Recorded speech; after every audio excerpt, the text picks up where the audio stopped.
प्यारे बच्चों, कैसे हैं आप सभी। Welcome back to the new class and in this class we are learning grammar pinnacle for class 4th by Edurise India and by Amit publishing house. और आज हम स्टार्ट करेंगे एक नया चैप्टर नंबर 21 और हमारे चैप्टर का नेम है कॉम्प्रीहेंशन। तो चलिए स्टार्ट करते हैं।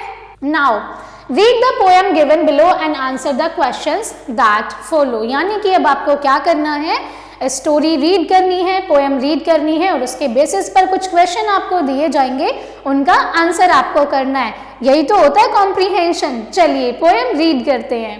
So little bird upon that tree come and sing a song to me. यानी कि छोटी बर्ड पेड़ पर आती है और मेरे लिए गाना गाती है। I am sitting here alone, मैं यहाँ पर अकेला बैठा हूँ। Come and sit upon this stone, यहाँ पर आओ और इस पत्थर पर बैठ जाओ। But the little bird said no, लेकिन छोटी चिड़िया ने क्या कहा, नहीं। Mother will not let me go, मम्मा मुझे नहीं आने देंगी। You will shut me up and I want to hop about and fly. So अब यहाँ पर कुछ क्वेश्चंस दिए गए हैं, इनके आंसर करने हैं। चलिए क्वेश्चन को रीड करते हैं। Where was the bird sitting? Bird कहाँ पर बैठी थी? Upon that tree, उस पेड़ पर बैठी थी। देखो यहाँ पर इस बर्ड की पिक्चर आपको दी गई है और दिखाया भी गया है। जो बर्ड है वो कहाँ पर बैठी है, पेड़ पर बैठी है। Why would not the bird sit with the writer? जो बर्ड है वो राइटर के साथ क्यों नहीं बैठ पाएगी? क्योंकि her mother will not let go, उसकी मदर उसे नहीं जाने देंगी। What did the bird want to do? Bird क्या करना चाहती है ये आपको बताना है। Were there other people with the writer or was she all alone? यानी कि जो राइटर है वो अकेली है या फिर उसके साथ में बाकी लोग भी हैं। तो यहाँ पर क्लियरली मेंशन किया गया है that I am sitting here alone। तो राइटर क्या कहती है कि यहाँ पर मैं अकेली बैठी हूँ, मेरे पास आकर इस पत्थर पर बैठ जाओ।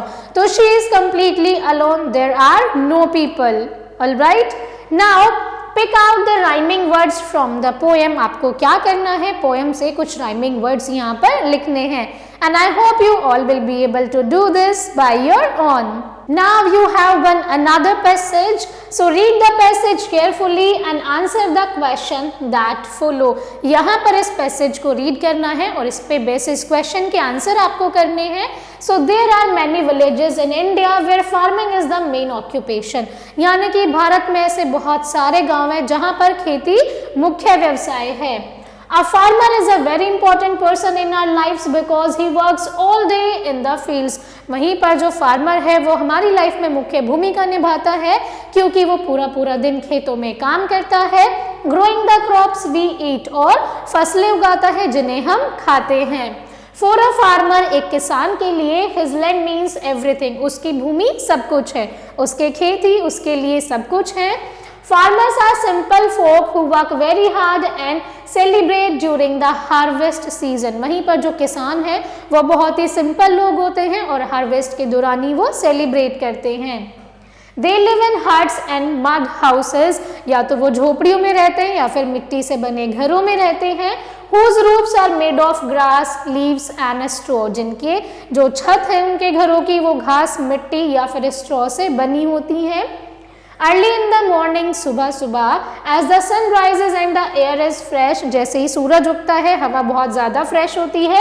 If you take a walk through fields where rice, wheat and maize are grown, you will see birds of the most beautiful colors। अगर आप खेतों पर वॉक करने जाओगे, वहाँ पर आटा, गेहूँ, चावल देखोगे, उनकी फसलें देखोगे और साथ ही में कलरफुल बर्ड्स भी आपको देखने के लिए मिलेंगी। Now the farmer plugs his land with a pair of oxen। Some use tractors to do the work faster। वहीं पर जो किसान है अपने खेत जोतने के लिए या तो वो बैल से जोतते हैं या फिर जल्दी काम करने के लिए अब वो ट्रैक्टर्स का यूज भी करते हैं। When it rains, जब बारिश होती है, the farmers rejoice because rains means a good harvest। जब बारिश होती है तो किसान बहुत खुश होते हैं क्योंकि बारिश का मतलब है फसल कटने के लिए तैयार है। On the whole, farmers are not well-to-do people and their work requires a lot of hard work and toil। Now, अब यहाँ पर कुछ क्वेश्चन दिए गए हैं जिनका आंसर आपको करना है और ये सभी आंसर आपको पैसेज के अंदर से ही मिलेंगे। So, why is farmer important person in our lives? Farmer is an important person in our lives because he works very hard in his fields and grow the crops we eat. यानी कि पूरा दिन वो खेतों में बहुत मेहनत करता है और फसलें उगाता है जिन्हें हम खाते हैं. Who are farmers? यानी कि फार्मर्स कौन है? फार्मर्स वो व्यक्ति हैं जो पूरा दिन खेतों में मेहनत करते हैं, फसलें उगाते हैं और हम उन्हें खाते हैं. They plays an important role in our lives. Now, where do they live? अब जो फार्मर्स हैं, किसान हैं, वो कहाँ रहते हैं? वो मिट्टी से बने हुए घरों या फिर झोपड़ियों में रहते हैं जहाँ पर उनकी जो छतें हैं वो घास, मिट्टी और स्ट्रॉ से बनी होती हैं. Now, how does the farmer plug his land? जो फार्मर है वो अपने खेत कैसे जोतता है? या तो वो पेयर ऑफ ऑक्सन या फिर ट्रैक्टर से जोतता है. Now, why is the rain important to a farmer? किसान के लिए बारिश इतनी ज़रूरी क्यों है?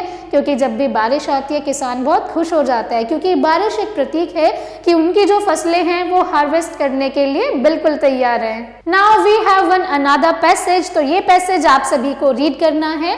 So read the passage carefully and answer the questions that follow. यहाँ पर आप इस पैसेज को रीड करेंगे और साथ ही में इस पैसेज में जो क्वेश्चंस यहाँ पर दिए गए हैं उनके आंसर भी आपको करने हैं. And I hope my dear students आप सभी ये खुद से बहुत इजीली कर सकते हैं क्योंकि आपको समझ आ गया है कैसे आप पैसेज को रीड करेंगे और कैसे आपको इन पैसेज से ही क्वेश्चंस के आंसर करने हैं. Now read the passage carefully and answer the questions that follow. चलिए अब हम इसे साथ में रीड करते हैं. So many years ago there lived a poor and happy Roman slave called Androcles. यानी कि बहुत साल पहले एक बहुत ही पुअर और नाखुश रोमन स्लेव रहता था जिसे क्या कहते थे? एंड्रोकल्स कहते थे. One dark night, एक अंधेरी रात, Androcles slipped out of the cruel emperor's palace and escaped into the jungle. और वो कहाँ escape हो गया था? जंगल में ही. He wandered for a long time until he was tired and slept in a cool dark cave that he found in the forest. फिर वो बहुत इधर उधर भटका था जंगल में, लेकिन अंधेरा था, उसे कुछ भी नहीं मिल पाया, इसीलिए वो एक बहुत ही कूल अंधेरी केव में जंगल में ही सो गया. क्योंकि जो केव थी वो उसे जंगल में ही मिली थी तो वो वहीं पर सो गया. Suddenly अचानक he was awakened up by a noise that scared him. फिर वो एक बहुत ही डरावनी आवाज से उठा, उस आवाज ने उसे completely डरा दिया था. He saw a hunched lion with shiny white teeth standing at the entrance of the cave. वहीं पर उसने क्या देखा? लायन को देखा, शेर को देखा जिसके चमकते हुए दांत थे और वो केव के एंट्रेंस पर ही खड़ा हुआ था. Making a low moan as if in great pain, वो बहुत ही दर्द से करहा रहा था. The lion stood licking its huge paw, और वो अपने पंजे को ऐसे चाट रहा था. Androcles saw that blood was flowing from its paw. उसने देखा कि शेर के पंजे से तो खून निकल रहा है. Seeing the poor animal in pain, उस बेचारे एनिमल को बहुत ही दर्द में देखकर Androcles forgot his own fear. वो अपना डर भी भूल गया. He slowly approached the lion and realized that a monster thorn had entered the paw. यानी कि फिर उसे रियलाइज हुआ कि किसी मॉन्स्टर ने उसके पैर में कुछ घुसा दिया है. मेकिंग अ डीप कट, यानी कि फिर उसमें वो डीप कट लगाना पड़ा. Swiftly but firmly he drew the thorn out, उसने उस कांटे को आराम से निकाल दिया. Relieved of the pain the lion quietly lay down at Androcles feet. वहीं पर जब उसने शेर के पंजे से उस कांटे को निकाल दिया तो शेर को रिलीफ मिल गया, तो शेर वहीं पर उसके पैरों में लेट गया. When the lion woke up, जैसे ही लायन उठा, Androcles was gone. वहां से जो Androcles था वो जा चुका था. After a few days, कुछ दिनों के बाद में, a band of soldiers who were moving around the country in the search of slaves spotted Androcles. अब यानी कि देश में जो कुछ सोल्जर्स थे जो स्लेव की तलाश कर रहे थे, उन्होंने Androcles को देख लिया. He was put in a prison and punished for having run away from the emperor. फिर वहीं पर उसे जेल में डाल दिया गया क्योंकि वो एम्परर से भाग गया था. He was to be torn to pieces by a wild lion, यानी कि वहीं पर उसे एक शेर के द्वारा चीरफाड़ करने के लिए छोड़ दिया गया था.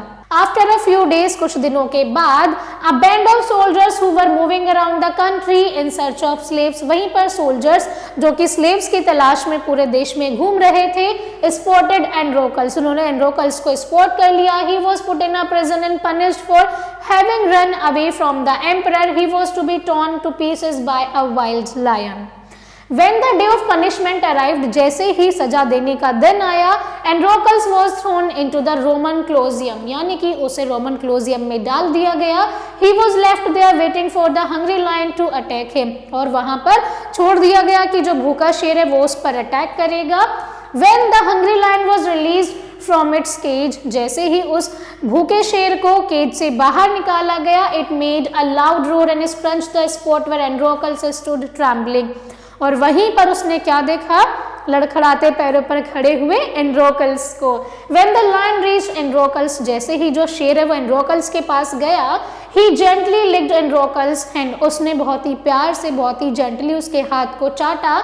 Androcles in return patted the lion's head, for he knew that it was the same lion whom he had once helped. और वहीं पर जो एंड्रोकल्स था उसने भी लायन के सिर पर ऐसे हाथ फिराया, क्योंकि वो जानता था वो सेम वही शेर है जिसकी एंड्रोकल्स ने मदद की थी.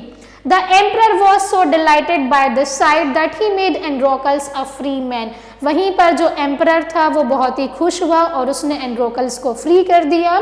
And he ordered the lion to be released into the forest and enjoy its freedom once more.